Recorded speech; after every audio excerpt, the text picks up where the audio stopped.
रूस और यूक्रेन के बीच जंग छिड़ी हुई है और यूक्रेन का नाम नहीं ले रही है।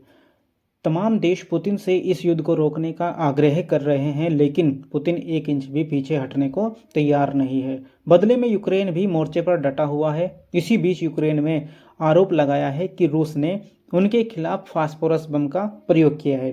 क्या होता है फास्फोरस बम और ये कैसे काम करता है, इसकी चपेट में आने वालों का क्या होता है, जानेंगे। इन्हीं सवालों के जवाब आज अंकित IAS क्लासेज में।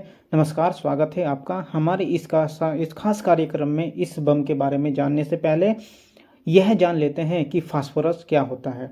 फास्फोरस मोम जैसा एक अधातु पदार्थ होता है जिसमें से लहसुन जैसी गंध आती है। वैसे तो ये रंगीन होता है, लेकिन कई बार इसे पीले रंग में भी देखा जाता है। काफ़ी प्रतिक्रियाशील होने के कारण जैसे ही यह ऑक्सीजन के संपर्क में आता है तो यह जलने लगता है।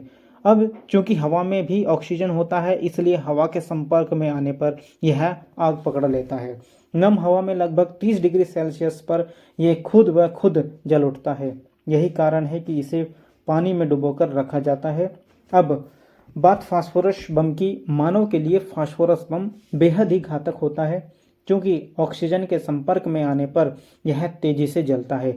इसलिए ये जहाँ पर जलता है वहाँ का ऑक्सीजन सोख लेता है।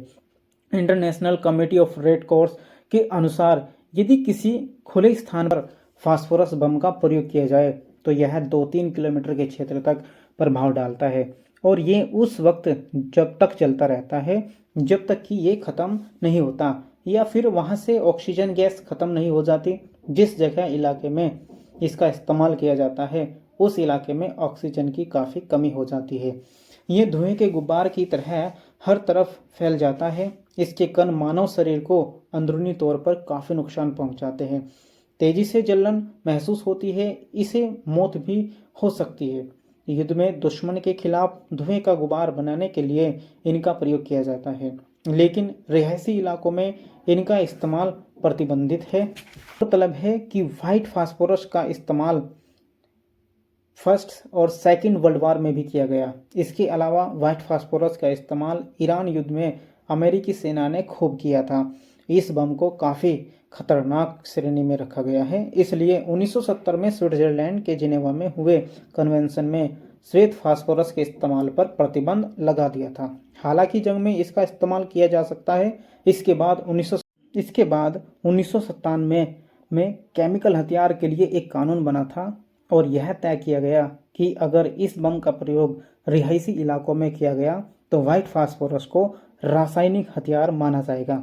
इस कानून पर रसिया ने भी हस्ताक्षर किए थे, और अब भी ये माना जाएगा कि यहाँ पर जो भी कानून बने हुए हैं उसी के अनुसार सभी देश उसका पालन करें। लेकिन कुछ देश हैं जो इसका पालन नहीं कर पा रहे हैं और अपनी शक्ति के बल पर इसका दुरुपयोग कर रहे हैं।